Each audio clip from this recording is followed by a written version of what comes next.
talk here on the circular economy and food security. Vinícius Crespo from the Fecomércio Institute on Sustainability and Cintia Anjos from the Zona supermarket franchise.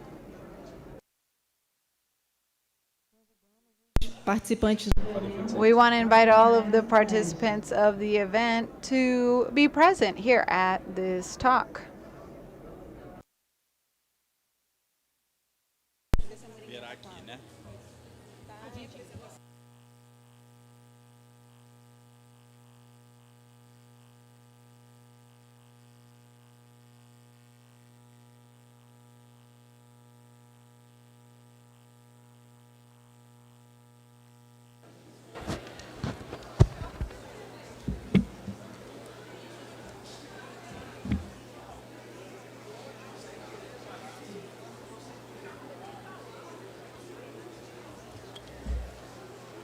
Obrigado.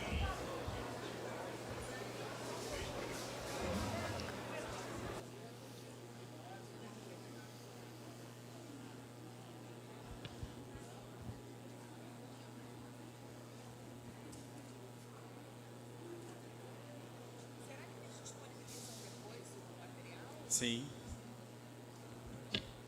Sim. Sim. Oi.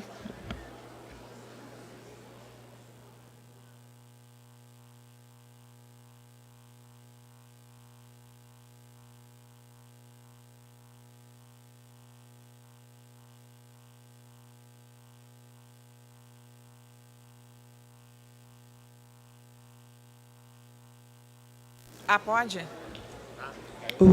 Tá. Obrigada.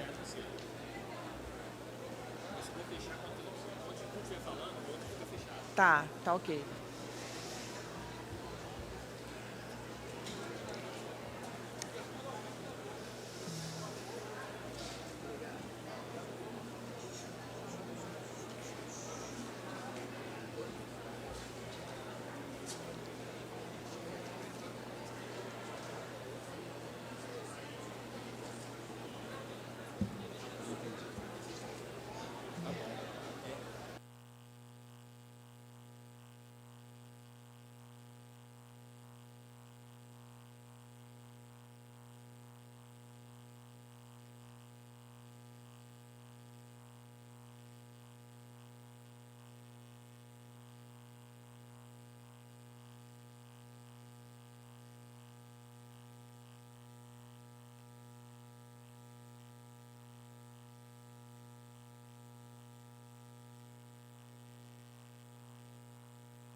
Oi.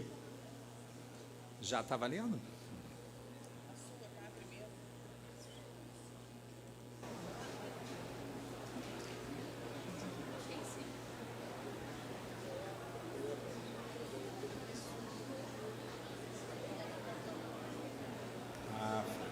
É aqui em cima.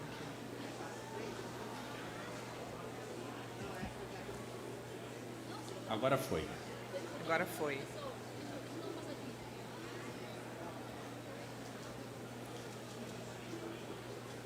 Então vamos.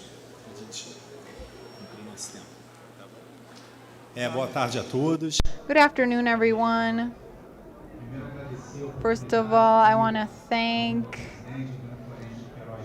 everyone for this opportunity, Antônio de Queiroz Jr., Bia, everyone who participates in putting together this Green Rio, which without a doubt is the best edition so far. Thank you to Monica and the whole team. My name is Vinícius Crespo. I am the Executive Director of Fecomércio Sustainability. And today we're going to speak about the circular economy and the protagonism of the commerce of the state of Rio de Janeiro in this issue. So this first slide here shows us planet Earth and Brazil in the center of the world. So we're going to understand a little bit about why Brazil is a protagonist here when we speak about the circular economy and environmental issues. Now, I want to start with a question here. I want to greet Cynthia as well. It's such a pleasure to be here with you. So how did we think we would be when we reached the year of 2023? Did we imagine we would be the Jetsons and flying cars with advanced technology? Technology has advanced indeed, but today our reality is this one here. This is 2023. And we are dealing with a scenario, not only in Brazil, but around the world, that is still quite challenging in terms of residue management, trash. And today we can see here, this is Copacabana Beach, Ipanema Beach. We have an urban cleaning company that is expressive in its logistics, but in the management of residue, we still need to improve a lot. And this is not just Brazil. We have beaches from other countries, Guanabara Bay. And I want to highlight the Atacama Desert, which is this huge wasteland of used clothing. This is the reality of the Atacama Desert today.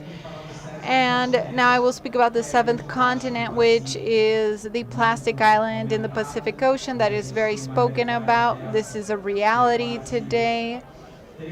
It's almost 3 times the size of France.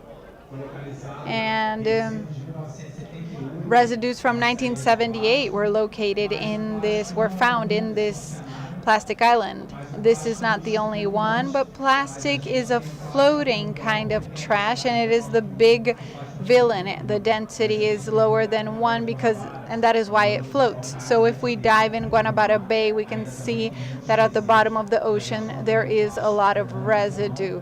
Plastic is not the only villain, but it is one of the biggest one, absolutely. So how do we deal with this circular economy? Today there is no other path for us to advance in this issue of trash around the world. We need the circular economy and its more extended concept that associates a better use of natural resources, different business models, optimizing the processes from the manufacturing to the use of natural resources and prioritizing materials that we can recycle. So here we can see some recent sources of ISOs from 2022, concepts about the circular economy. So an economic system that uses this systemic approach, so circular flow of resources and sustainable development. Here we have another one that speaks about systemic thinking, creating values, making resources available, and this traceability.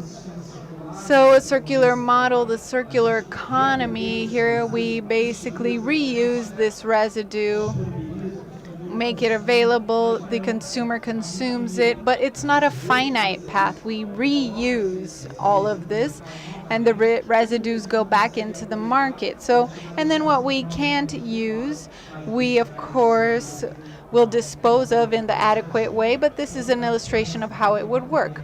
So here we have differences of how a linear economy and a circular economy work. So one goes from the cradle to the end, and one is from cradle to cradle.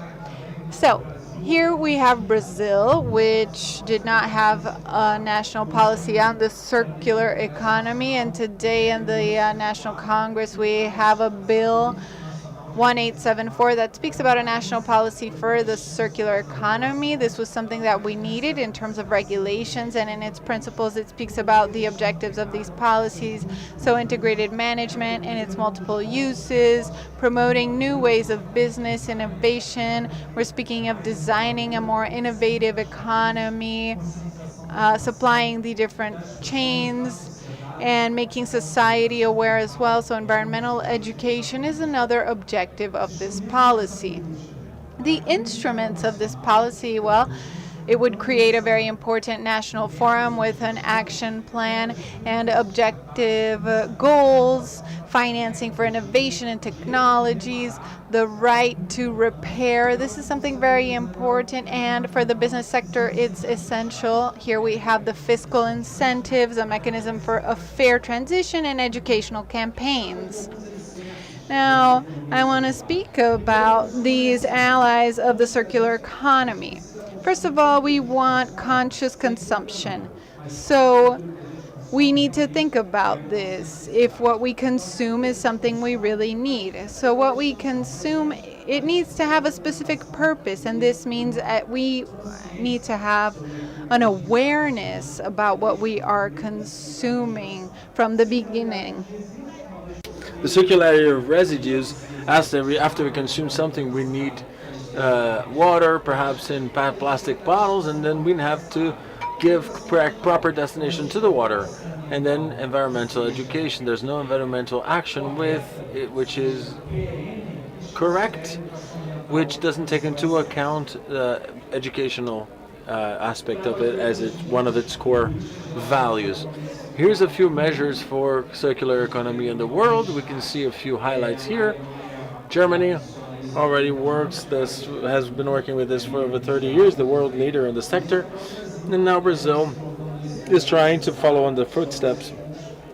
But here we'd like to highlight, how do we look at recycling in Brazil and in the world? What is the world ranking so far? The five largest recycling countries in the world. Germany is 67%, is the first. South Korea then comes with 60%, Austria, Slovenia, and Belgium. So we can see it's very difficult to compare to developed countries. We are still in underdevelopment, but we were complaining for the 7-1 that they beat us in the World Cup. They're beating us 67% to 4%, which is a very, very shameful number.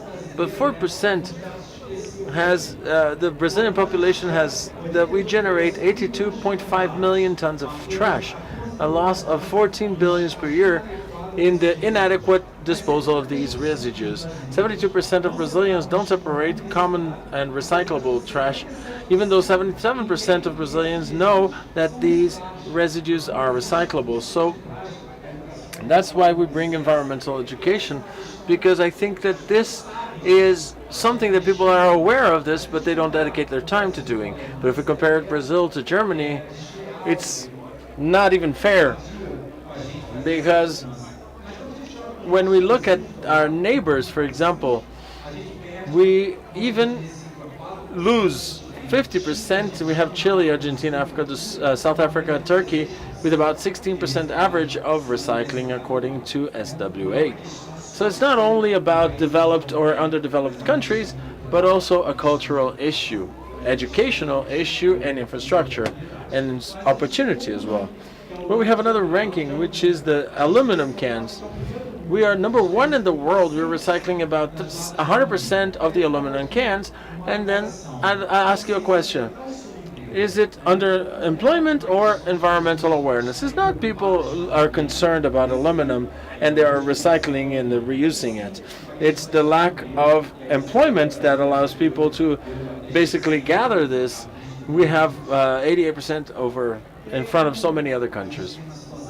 And because we have a B2B situations here in Green Rio, we are bringing an idea of how you could use the circular economy to foster your business. So I bring you a sentence. It's impossible to progress without change, and those who don't change their minds cannot change anything. And this is a reality that Ibovespa presented, a Brazilian research institution. So we're talking about the large, medium, and small companies who won't have an economic value if they don't consider the SDGs and the ESG rules. And here we bring a few words: competitivity, good reputation, credibility, access, regional development, increase of productivity, respect, carbon market, neutral ISS, etc. There are several opportunities. From a survey from the National Federation of Commerce, everybody knows what 8 companies know what it means. And when we talk about commerce, services, and tourism for this institution, more than 65% present a residue management policy. They have followed this, but this is a problem.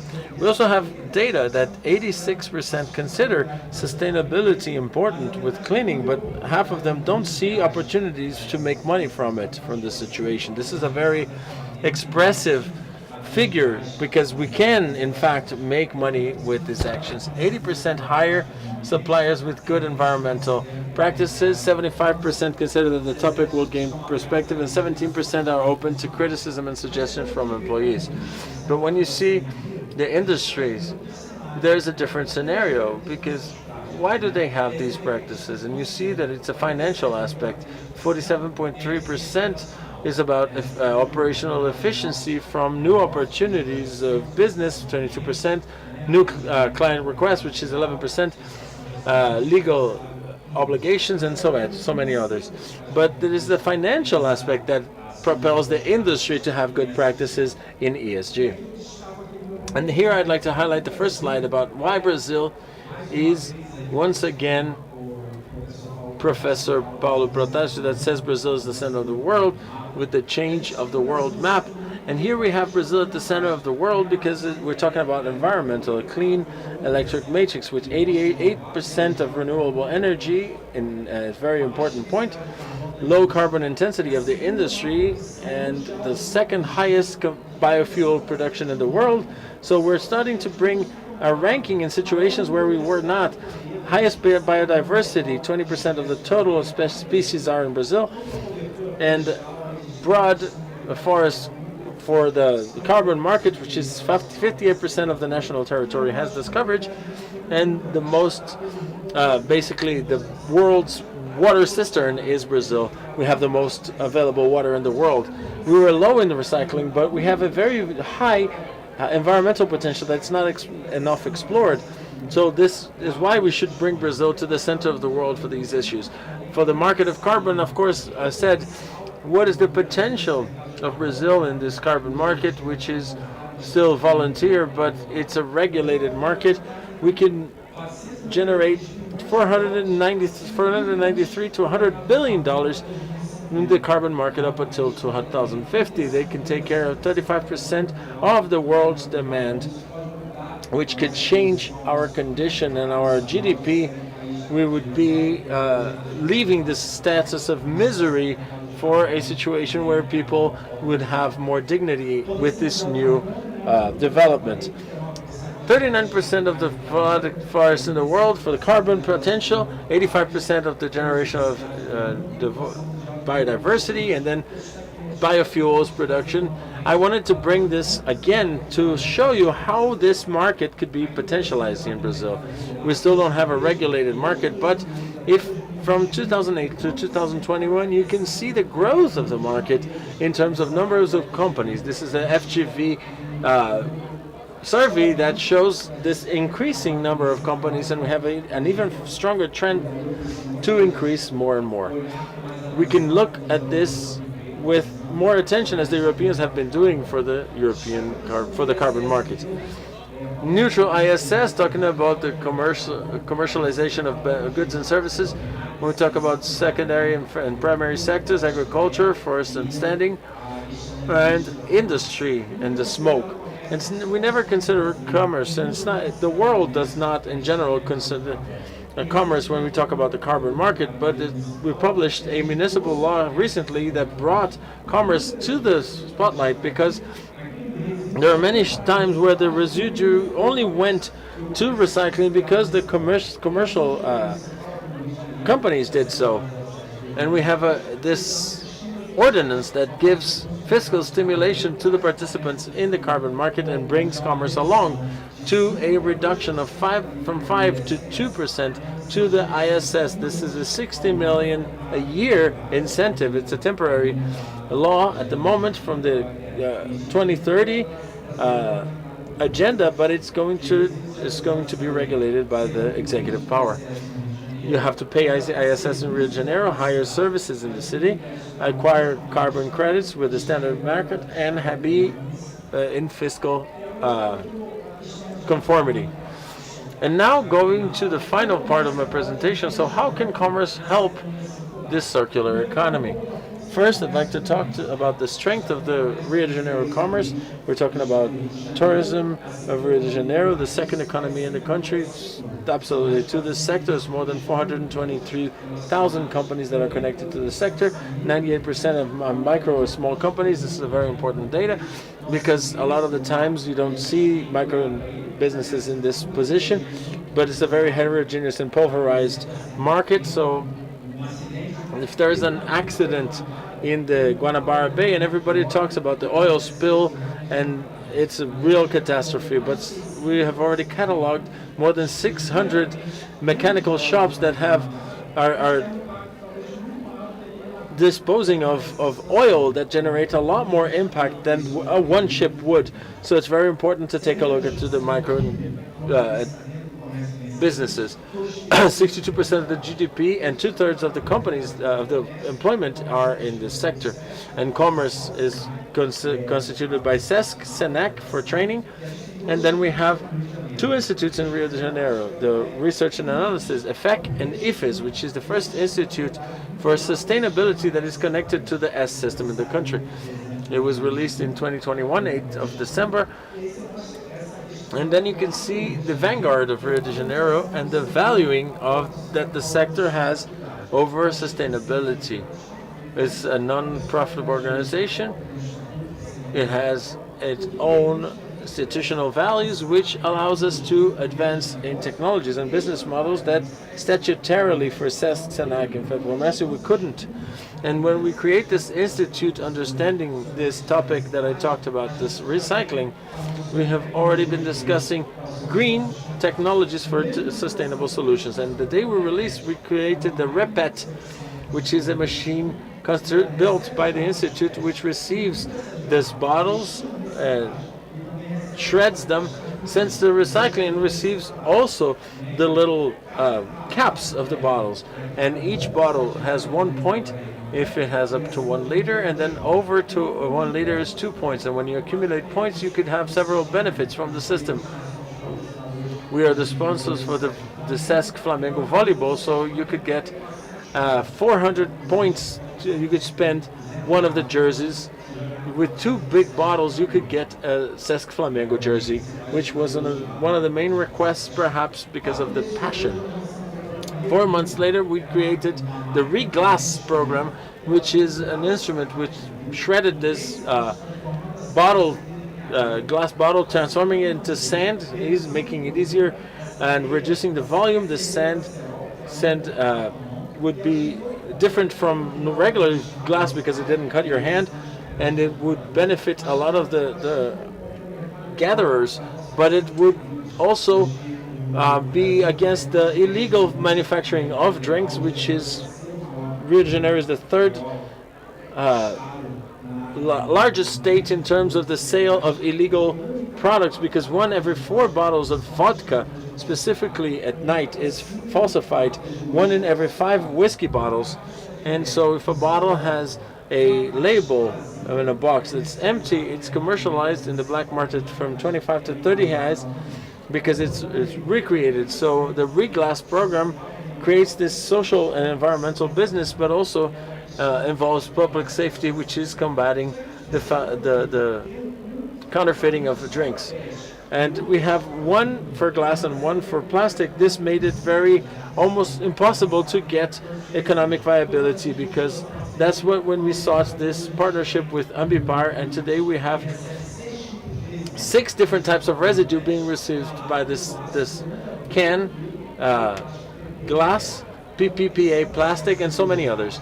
This process, from the barcode, the consumer brings their residue, they create points, and they exchange it for money. They can pay their light bill, gas, transportation, whatever, cell phone bills, bank, and so many others. There's an infinity of benefits from delivering these residues, and we have the traceability certified. All the material is destined to recycling. We generate a monthly report about all the carbon footprint. There is an engagement for the population. This machine is an educational instrument because it seeks a new raising awareness of the population about residue is an instrument, but I think the greatest aspect is the educational one. We also have a sea container, a 6-meter sea container, which receives all of the residues, but as well as big ones like electronics, wires, and it works as well with direct benefit to the consumer. In up to 7 days, we weigh, separate, and we give the credit to the accounts of those who were registered. So we also need to speak about health and the Recicla Pharma program. So this is present in drugstores, and they receive, for example, expired medications and the packaging of cosmetics, of drugs. All of this is in one system. You have an account, and if you deliver something at the drugstore, then you can accumulate points to then use as you wish. There are more than 92 of these throughout the state of Rio de Janeiro, and this is an expansion and integrated to the national network. We have already reached 92. Today we have 30 stations in the subway, 25 at Sesc and Senac units. We have it at the Pão de Açúcar. 2 will be opening at Galeão, 1 at the Museum of Tomorrow, so it is expanding. And this is the logistics of this inverted and we can do this remotely. So our team works with this, with the triage, the tracing, and we certify the reporting. We have the biocollectors of vegetable oil, and for each liter of oil we pay R$1. It is then recycled, and you just need to buy a collector to participate, and we take care of the rest of the process. Also, our participation in big events like Green Rio. This is a photo of the Web Summit that happened this year here in Rio de Janeiro. It's a very famous event that came from Portugal, Lisbon. And last year, back in Rio, we had a sustainability space. So these moments of fun are very important. It's fun to bring environmental education at these events. We reached about 5,000 people, and we were at the VIP area. So we have a famous actress here, Paola Oliveira, who was with us, and this is very important. Now, this year, we did the Recycle Sapucaí project that we started. 15 recycling machines that were available. So very significant. A lot of people participated. This blonde child is kind of like the main character here because he's my son, actually. So he's in the pictures.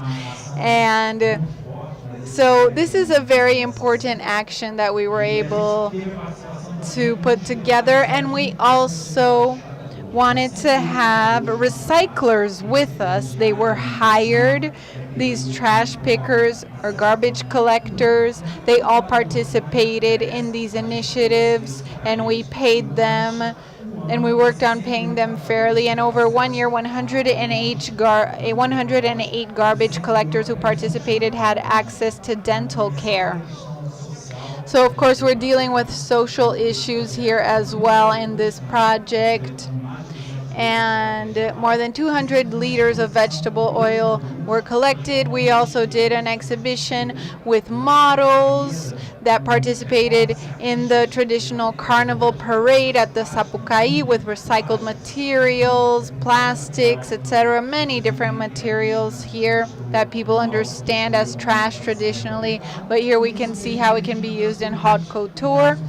And here we even received our recognition from the Guinness Book of World Records. The result of what we generated, we were able to put together 4 tons of aluminum and, well, actually 9 tons of aluminum and 4 tons of plastic bottles, and we were able to incorporate these into our projects after 4 days. We are also UN signatories, and this is the last point we want to highlight. And we have now created this global pact with the UN. We are another participant here as a catalyzer of positive changes. We are working on developing people and territories looking towards a fairer future. We are committed to these practices. And being a UN signatory is already a responsibility, of course, but we are very proud of it. Challenges that we need to overcome here. Public policies, the lack of legal instruments on the circular economy, so we are looking forward to this public policy that is being built, but this is still missing for the productive chain. And we also need clear rules and global benefits for countries that are in development or developing countries. And we received the European head of the environment that was here recently, and we spoke to him about the need for incentives. So it's no good to have a circular economy in Europe. We are all in the same world, right? And you might have 77% of recycling in Germany, but that's not going to take care of climate change if we do not work with developing countries. Infrastructure. Here we showed that we are capable of doing this, of putting this infrastructure together. The population wants to participate. It is a repressed demand. So we need to facilitate the circular economy. It is a need. And we need to seek out an integration here in this traceability of the products through its multiple cycles. So we're speaking about the circular economy, but we need to speak about environmental education as well. And all of this needs to be interconnected. We also have the market, of course, commercial instruments based, for example, on the carbon market, different benefits to the consumer that participates in these initiatives. And, well, the consumer is the big link here. So the consumer needs to be aware of the situation. We need environmental education. We need to raise awareness and promote the circularity of the residue. I will finish now with this phrase that says that trade or commerce is an institution that is closest to the consumer, and that is why it needs to be considered as the main link to boost the circular economy. So people go to businesses to buy what they need, and businesses need to offer them these solutions. And basically that is it. Businesses from the state of Rio de Janeiro need to take the front line in this.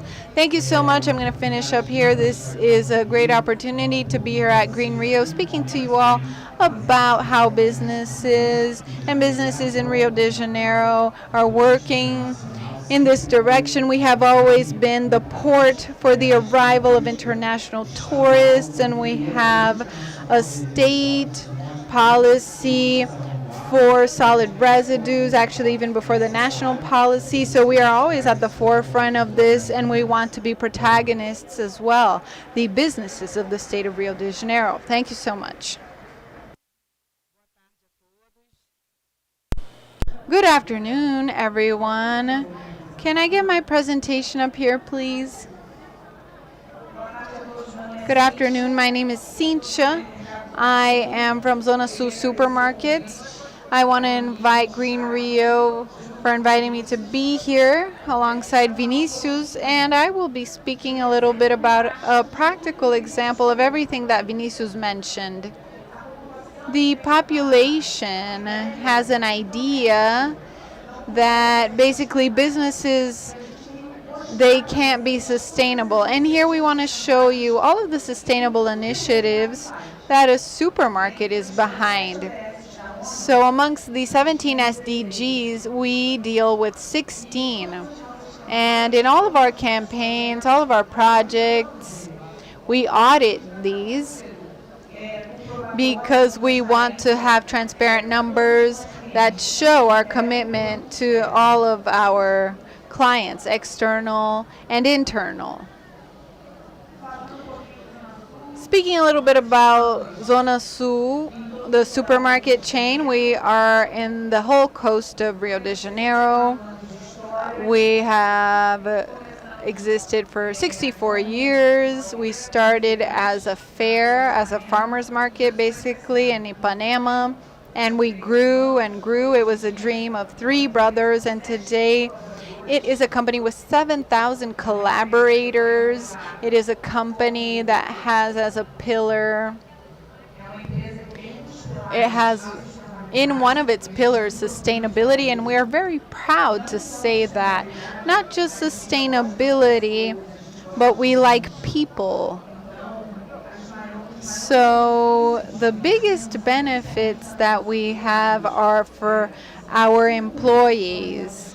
So 5 meals per day, and we have excellent healthcare plans, as well as an internal qualification program. So we work with social aspects towards sustainability. We're very proud to say that we have 46 supermarkets. 2 of them are bigger supermarkets for wholesale. And in this structure, we have put a few projects together that I will mention to you all now.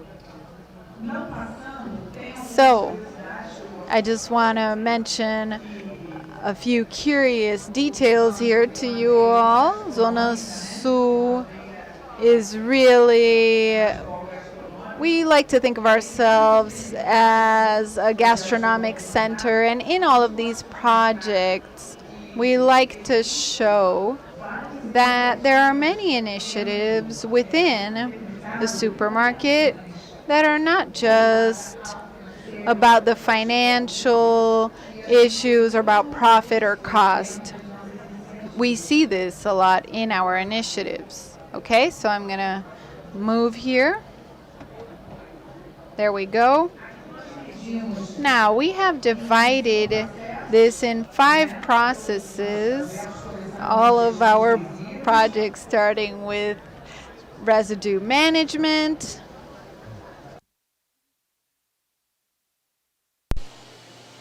Vê se você consegue, Vinícius. Me ajuda. Nós temos é o primeiro super. We are the first supermarket in Rio de Janeiro that has its own centers for recycling. So in these policies of reverse logistics, we needed to associate ourselves to a cooperative. And we really like these initiatives with cooperatives. So why not give our employees an opportunity to be more qualified? So we created a function that the market does not have, which is an operator for recycling. And the cost for us of having these headquarters for recycling, it's basically zero cost because all of our recycled residue is commercialized directly to the industry. So this comes back into our markets as a sustainable initiative to support more projects, especially the actions of these operators. We have 58 people, 150 families that are supported, and they are all Zona Sul employees. Can we go to the next one? So we have the reverse logistics of these voluntary delivery points that we call PEVs. When we started with this policy, we were thinking about serving the population because, of course, serving our consumers in the supermarket is one thing, but how do we serve the population as a whole? What about someone that's just walking on the beach or going to work or heading towards the subway or catching a bus? How can we educate these people environmentally? And that is when we created the PEV, which is this voluntary delivery point where you can deposit glass, plastic, cans, and this material is placed in, let's say it's kind of like a truck that recycles, that stops at our recycling headquarters, and then this goes back to the industry. This was a cycle that we tried to close to bring the population in to participate with us, and it's working out really well. We also have our oil policy. We have a policy. Of course, supermarkets generate a lot of oil because we also have gastronomy within our facilities. So with every ton of products we donate to NGOs. So all of the oil, the liters of oil that Zona Sul generates are destined by the company GR Group. Through this oil, they produce cleaning products that we donate to NGOs.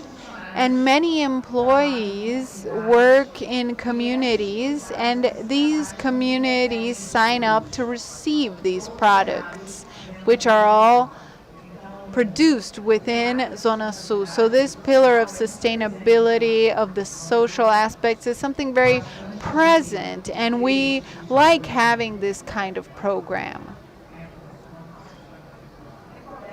The eco bag. Our eco bags are almost a fashionable brand.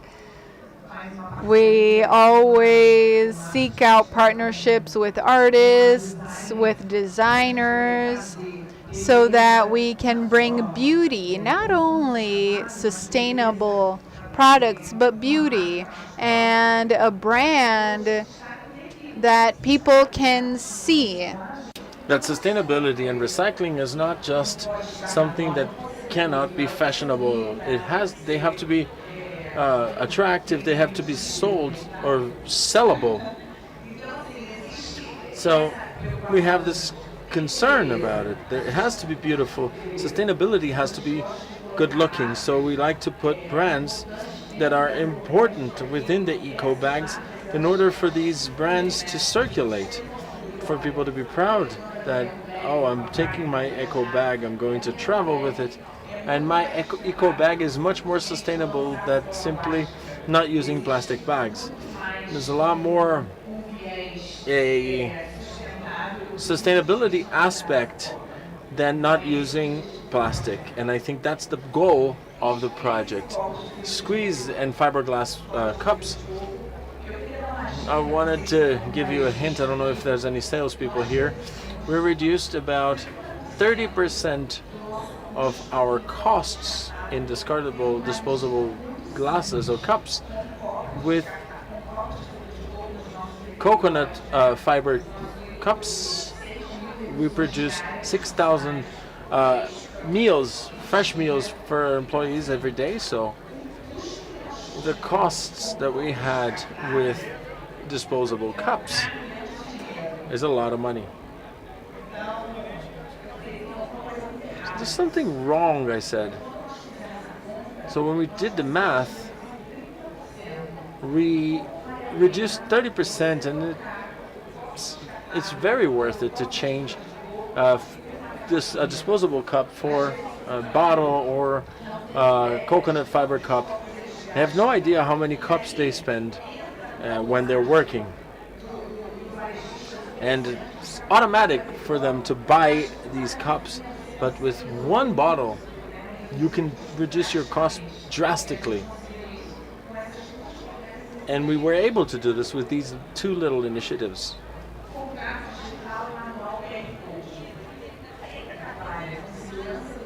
People who work with job safety and sustainability and food security, what's the size of the manuals? It's like thicker than the Bibles, right? And we need to print that in order to send it away. It needs to be sent to the manipulation area because the law enforcement requires it. And when I thought about this, I said, I can't keep printing over 5,000 pages every 3 months. Something's wrong about this. And so this is why we went to IT, who sometimes wants to kill us, because we have ideas that aren't necessarily going to work out, but they develop it for us. And I said, I need a tool that the law enforcement reaches my supermarket. They will scan it, they'll point their camera, and any manual that he wants from the supermarket will go to their cell phone, and they created that solution for us. So this is another hint for you to save in terms of paper costs. These were small adjustments that we had to do. We didn't have a lot of software development costs associated with this. your IT division can do this without no problem. And 3 law enforcement agents have complimented us and taken this initiatives to other markets because within an audit or in a law enforcement, it's very common for them to look at 20 or 30 manuals, and in their cell phone they can download, they can store the information, they can even give you an information later on after what they were enforcing. So this initiative for us drastically reduced our costs. Production of wooden furniture. Zona Sul no longer buys tables. We don't buy tables anymore. When we realized that the boxes of codfish that we received could be turned into tables, we hired some woodworkers teams and say, design it, create something so that we can put our employees and sit them down ergonomically well so that they can work. We created job safety sector, and they also came to us and they developed tables for every single one of the employees. There is 0 furniture cost because it was replaced by codfish boxes from all the boxes that we used to buy. So that was a cost associated with packaging and discard that we had with this material. And also buying the tables was another cost, and we combined all of these things together and we reduced. I think if we look at all the projects that we reduced, it was over 2 million reais per year, just with these small initiatives that we adopted. So I think that it's very important to have such a sector that looks at these issues, because this really makes a difference in your profit and the profitability of your business and your final product as well.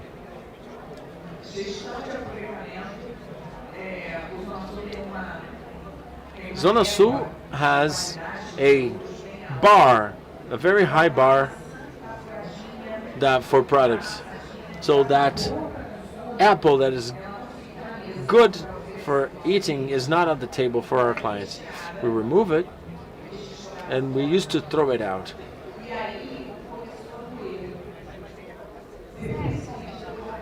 It started to hurt, especially after the pandemic, with so many people going through a difficult time, and we have very punitive legislation for donors specifically. It has been changed recently, but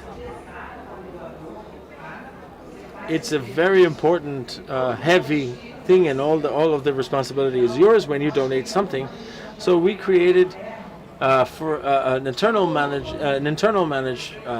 management for every natural product that we have goes back to our employees through the central kitchen where we produce the meals, through the cafeteria where they consume it directly, and also some donations. We created a partnership with 2 farms to develop new rations for animals, and we also created some composting processes. So all of these materials that used to go directly to trash, and we used to pay for discards, we used to pay for the destination and landfills or something to create our everything. That all of that has now become a chain of reutilization that's extremely effective at reducing costs, to have a nobler destination for these products. Donation of foods, Rio de Janeiro, which is at heart. Every time we donate, every product for an institution, every time we donate, we create a report so that we don't have any chances that somebody could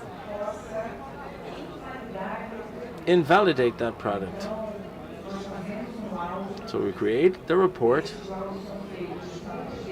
They're created through SEASA a lot of the times, which is where our FLV network for fruits and vegetables, and all of our section of vegetables and fruits, and even in SEASA when we donate with the acidity tests, quality tests, So all of that concern we have, every product that goes to the table has traceability. We know exactly how that product is. How many times have we received acid fruits that were inadequate and we sent it back? A lot of the times in the negotiation has already been done, it's already been purchased. So a lot of the times we used to discard it and we used to throw it away. And now that's something that we can do this added to traceability, which we were able to implement. Orchards, I'm going to talk about the free chickens. I don't know if you are familiar with the Santa Monica branch in Baja, in Zona Sul supermarket. The egg production is always with free chickens. I don't know if you've been able to ever go to a food industry to see how they produce eggs. It's absolutely shocking. All the chickens are caged. They can't even move their wings. They're literally stuck in place in order to lay eggs. They can't move. Our project, this was the first. We created the project Free Chickens so that these eggs, and it's proven, the eggs that come from free chickens are far more nutritious than eggs from regular chickens coming from industry. That was the first initiative in the Zona Sul, in the Santa Monica, and also in Recreio. Now we already have a branch that has this program. And I think that this is very important to know the traceability of the products because of these things. Because a lot of the times we think that we are consuming good protein. Egg, for example, is an excellent protein source, but it's actually not because of the way that it's being produced. And so, because of this concern and because we have this gastronomical aspect in our business, that's why we started this project. As the first, but the idea is that all branches adhere to this program long term. Technological development is also very important. We have the selfie ID and the PayFace ID, which is you don't need to take cards, money, anything. You can pay with your facial recognition software. This is a very interesting, simple registration that you can do. And the clients used to request that a lot, specific clients that are at the beach and want to eat a pizza or want to go take a soda or something, or have a drink or something, and they don't take anything to the beach. So these technologies was in order to take care of these demands of the people who don't want to carry around bags. And so we developed this technology in order to facilitate the clients' lives. And it's good because we can save up on paper, we don't print on coupons, and only that we had 45% of savings in paper costs, because every purchase that you have, you receive 3 tickets, right? 3 tickets. So we have an average of clients, a significant average of clients, and we could reduce 45% of paper costs. Clean energy. We have a project for clean energy sources with solar panels. We do incentivized energy in the free energy market. This has reduced our operational costs with energy, specifically with power. Solar energy specifically has come to stay. It reduces drastically the cost of the business, and all of our branches we're trying to install this technology so that we can even reduce more and more. And this is a cleaner energy source. This is incentivized energy with that we like to bring to the population.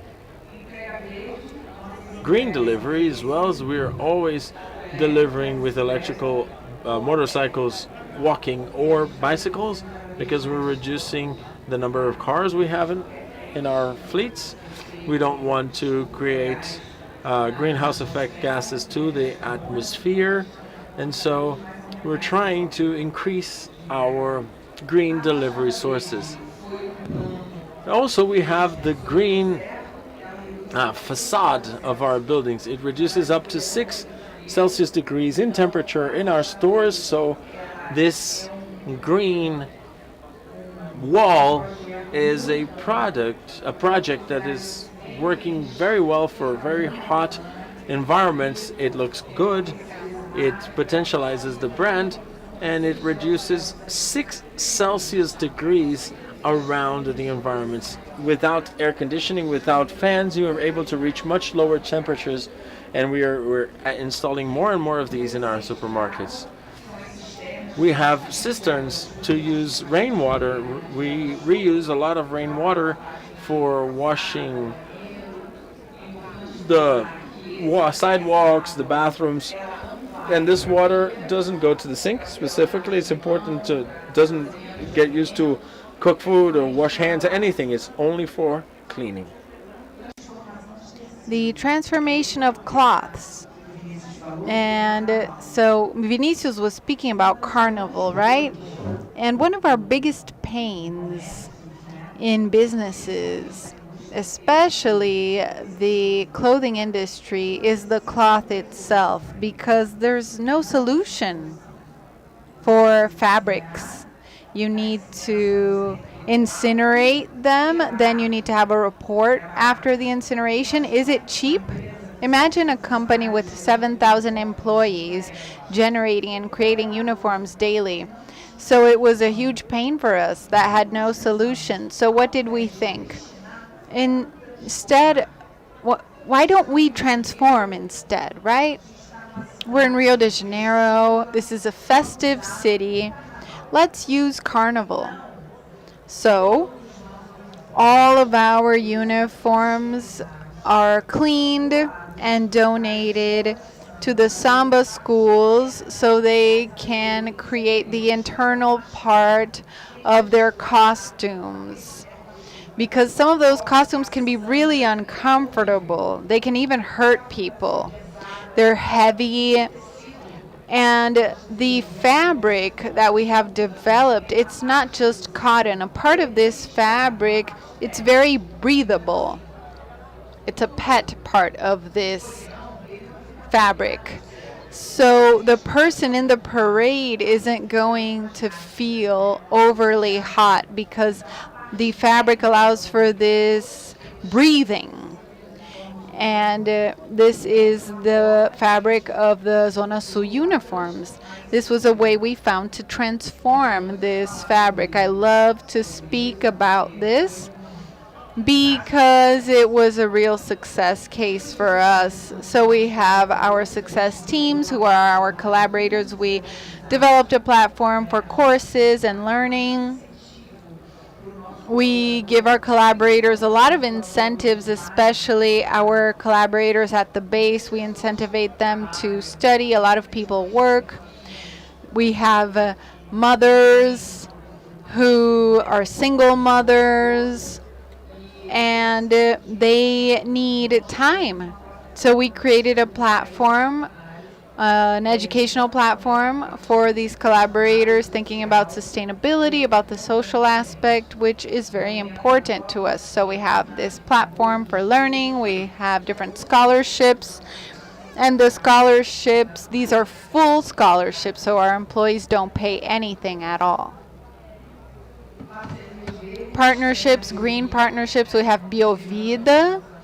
Just to finish up here with this presentation, Biovida is a partnership that we started with a producer. They produce organic products exclusively for us, and these organic products are monitored. So every organic product that you see in our network, you can see it has a very special quality to it, and we are really very concerned with the quality of this product. So we developed this partnership with a producer for planting these organics and selling them through Zona Sul. I will speak about the producers now. We have an NGO that we collect these different parts of bottles. We collect bottle caps and they become parts of wheelchairs, And these wheelchairs benefit children, and a lot of people participate in this initiative. Our collaborators from different companies also send these to us. So if you have bottle caps, you can send them to us, and they will be transformed in solutions. For example, for a mother who does not have resources to buy a wheelchair for her child, and we facilitate this through this program. Canned water. We wanted a partner that would no longer work with polyethylene and polypropylene. So why not canned water? That is when we started with Mamba Water that brought this innovation to us. This is selling well. Cariocas are participating in this canned water campaign. It's more recyclable. It's much better. Juçaí is our açaí. I don't know if you have tried it yet. It is an exclusive Zona Sul product. And at every liter of açaí we sell, we plant a palm tree. There is an area of the Amazon that, it was very hard for us to be able to reach it and implement this project, but we were able to do it, and this is the 3rd year in a row that we are awarded for this work.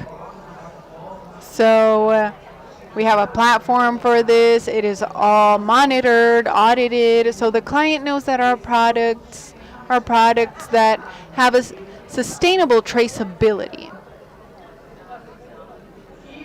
And finally, we have our carts that are made from fishing nets. This is a pilot project that we are starting in 5 stores. So these carts are produced through fishing nets removed from the ocean. We put these in 5 supermarkets to see what the public's reaction is, to see if it really is sustainable, and to see if we can really, stop using polyethylene and polypropylene, which are big polluters. That is it. My contact info is not up here, but if you want to talk to me, I'm here. It was a pleasure to be here. Thank you for inviting me to participate in this event. I'm very happy to be here. Thank you so much.